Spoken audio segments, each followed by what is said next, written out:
Salut à tous, bienvenue pour ce nouveau petit journal du Japon. Comme chaque semaine, je vous parle de quelques-unes des informations qui ont marqué l'actualité japonaise cette semaine. Au programme de ce journal, nous allons parler tout d'abord du nombre d'entrées sur le territoire japonais qui a été augmenté donc le 1er mars et une nouvelle augmentation est prévue très bientôt. Je vous en dirai plus également sur les demandes de visa qui sont à nouveau acceptées pour certains types de visas. Nous continuerons en parlant un petit peu de l'influence de la guerre en Ukraine sur les arrivées au Japon et aussi sur la réaction du gouvernement japonais par rapport à cette crise. Ensuite, je vous parlerai de justice et plus particulièrement de deux affaires qui ont fait les gros titres cette semaine. La première, ce sera la condamnation de Greg Kelly, l'ancien bras droit de Carlos Ghosn, et la deuxième, c'est à propos d'une Sri Lankaise qui était morte l'année dernière pendant qu'elle était en détention dans un centre d'immigration, et donc cette semaine, sa famille a porté plainte contre le gouvernement japonais. On terminera avec un sujet beaucoup plus léger puisque je vous parlerai de Hinamatsuri, donc la fête des poupées ou la fête des filles qui a lieu chaque année donc le 3 mars et donc c'était cette semaine. Je vais tout vous expliquer à la fin de ce journal. Voilà pour les titres. Alors avant de commencer avec le premier sujet, un peu de publicité personnelle. Donc cette semaine j'ai sorti une vidéo sur la gare de Miola Kaigan qui se situe dans la péninsule de Miola. C'est un peu au sud de Tokyo et de Yokohama. C'est à peu près 1h30 de Tokyo et 50 minutes de Yokohama. Et dans cette vidéo je vous montre donc des fleurs de cerisier, des fleurs de colza, la plage et des fraises qu'on a ramassées pendant 30 minutes à volonté. Alors c'était payant évidemment, mais c'était très sympa. Donc voilà, si vous n'avez pas encore vu cette vidéo, et bien après avoir vu ce journal, n'hésitez pas à aller la voir. Première information de la semaine, comme vous le savez déjà si vous êtes fidèle au petit journal du Japon, et bien le 1er mars, le Japon a augmenté le nombre de personnes autorisées à entrer sur le territoire japonais. Donc c'est passé de 3500 personnes à 5000 personnes par jour. Ce nombre de 5000 englobe les étudiants étrangers, les hommes d'affaires, les stagiaires techniques et même les japonais qui retournent au Japon, ou les résidents permanents par exemple. Et seulement 2 jours après cette augmentation, eh bien Fumio Kishida, le Premier ministre japonais, a annoncé que cette limite passerait à 7000 par jour à compter du 14 mars. Donc c'est plutôt une bonne nouvelle. Il a ajouté que la limite pour les étudiants augmenterait de 1000 personnes par jour en semaine quand il n'y a pas trop d'hommes d'affaires et qu'il y a des places dans les avions. Donc tout ça afin de permettre aux quelques 150 000 étudiants étrangers qui attendent de pouvoir entrer au Japon,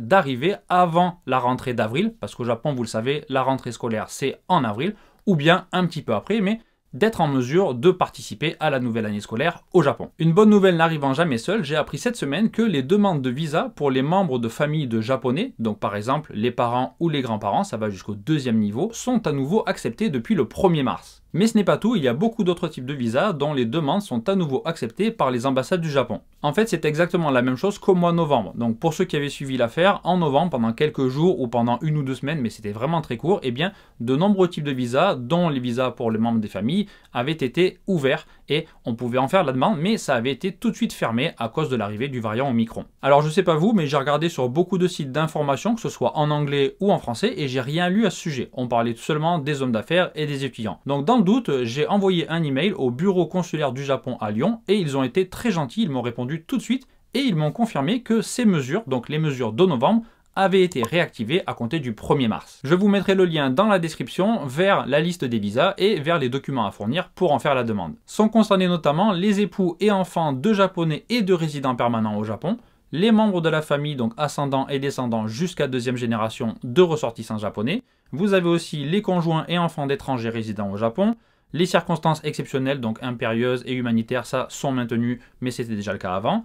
Vous avez aussi tous les titulaires de Certificate of Eligibility, donc le COE, le fameux. Vous avez aussi des déplacements professionnels, des boursiers et les demandes de vacances visa-travail sont à nouveau acceptées apparemment. Alors attention, il m'a bien précisé que la priorité était donnée évidemment aux étudiants jusqu'à début avril, donc il m'a conseillé pour mes parents par exemple de faire la demande plutôt mi-avril ou fin avril. Donc il faut téléphoner pour prendre un rendez-vous et donc jusqu'à début avril ça risque d'être assez difficile d'obtenir un rendez-vous. Petite précision concernant ce visa, sa durée est de 3 mois. Et une autre bonne nouvelle, parce qu'il y a beaucoup de bonnes nouvelles cette semaine, c'est que la France est passée dans la liste des pays où l'épidémie d'Omicron est considérée comme moins sérieuse. Et donc si vous venez de France et que vous avez eu vos 3 doses de vaccin, eh bien vous n'avez plus de quarantaine. Donc c'est vraiment très sympa, c'est une bonne nouvelle pour les étudiants et pour les autres personnes qui pourront venir au Japon très bientôt j'espère. En revanche, avec la guerre en Ukraine, eh bien Air France a décidé de changer l'itinéraire de ses avions. Je crois de toute façon que le survol du territoire russe leur était interdit et donc les avions passent plus vers le sud, donc ça allonge la durée du trajet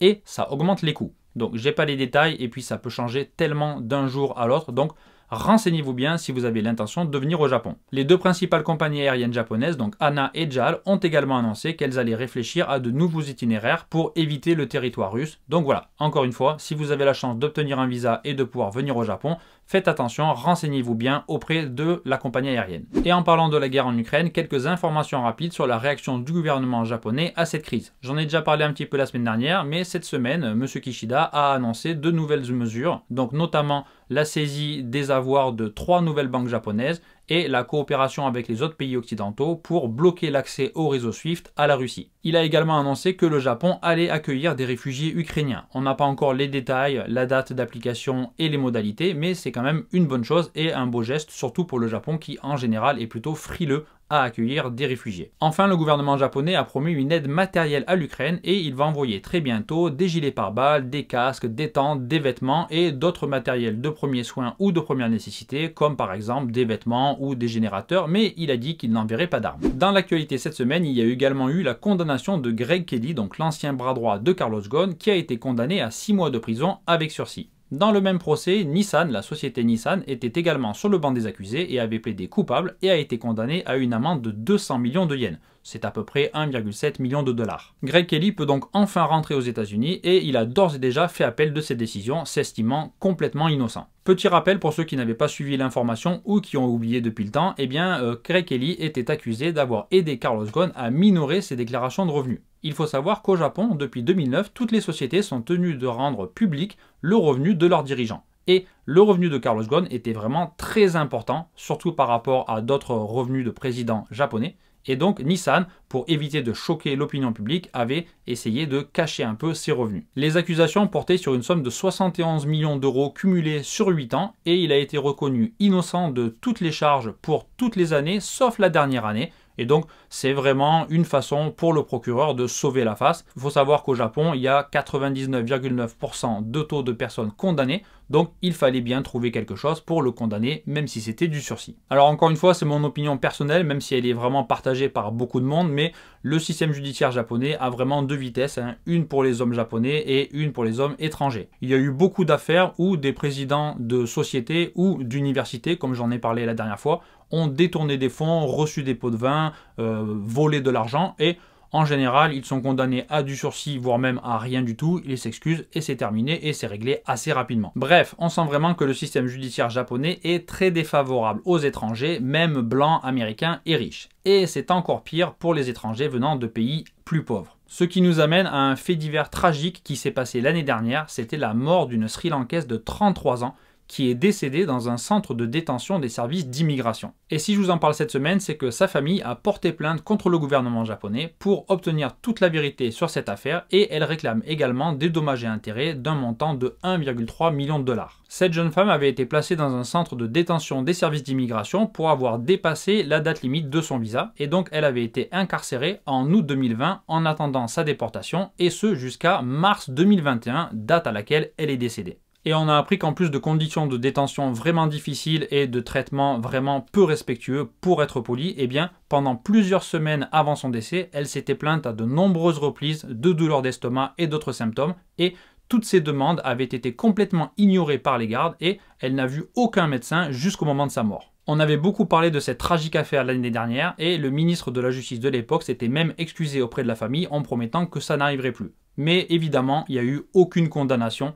Les gardes et le personnel du centre de détention n'ont pas été mis en examen. Bref, dans ces centres de détention des services d'immigration, depuis 2007, il y a eu déjà 17 étrangers qui sont décédés. 10 d'entre eux sont morts de maladie, 5 se sont suicidés et pour 2 d'entre eux, on ne connaît pas la cause de la mort. Voilà, donc c'est un gros problème et on espère vraiment que le Japon va faire quelque chose pour améliorer cette situation, mais personne n'est vraiment très optimiste à ce sujet. Donc si j'ai un conseil à vous donner, c'est de ne jamais dépasser la fin de votre visa. C'est de ne jamais être irrespectueux et encore moins violent avec les policiers ou les autorités, quelles qu'elles soient, parce qu'au Japon, il y a vraiment une tolérance zéro, et encore plus si vous êtes étranger.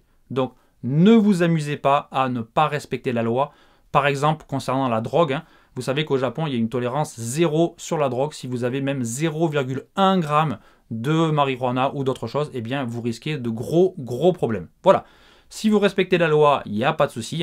Les policiers que j'ai rencontrés lors de contrôles de routine ou lorsque j'ai demandé des informations étaient tous très gentils, très polis, très serviables. Mais voilà, il faut respecter la loi et ne pas prendre de risques inconsidérés. Bien, pour terminer ce journal sur une note un peu plus légère, cette semaine, le 3 mars, c'était Hinamatsuri. Donc Hinamatsuri, ça peut être traduit par la fête des filles ou la fête des poupées. Et à cette occasion, chaque année, dans les familles qui ont une fille ou même qui n'ont plus de filles mais où il y a une femme, eh bien, on a l'habitude de sortir un autel sur lequel on pose de magnifiques poupées. Et ces poupées, donc dans la croyance, sont censées apporter le bonheur et la bonne santé, donc aux filles de la maison. On sort tout ça et on installe tout ça quelques jours avant le 3 mars et on le range immédiatement après le 3 mars parce que si on le laisse plus longtemps, eh bien il y a une crainte que cela retarde le mariage de la fille du foyer. Si on a l'ensemble complet des poupées, il y a jusqu'à 15 poupées qu'on met sur un hôtel qui a jusqu'à 7 étages. Donc la plupart des personnes sortent seulement 1 ou 2 étages et les 2 poupées principales qui sont au sommet donc de cet hôtel représentent le couple impérial.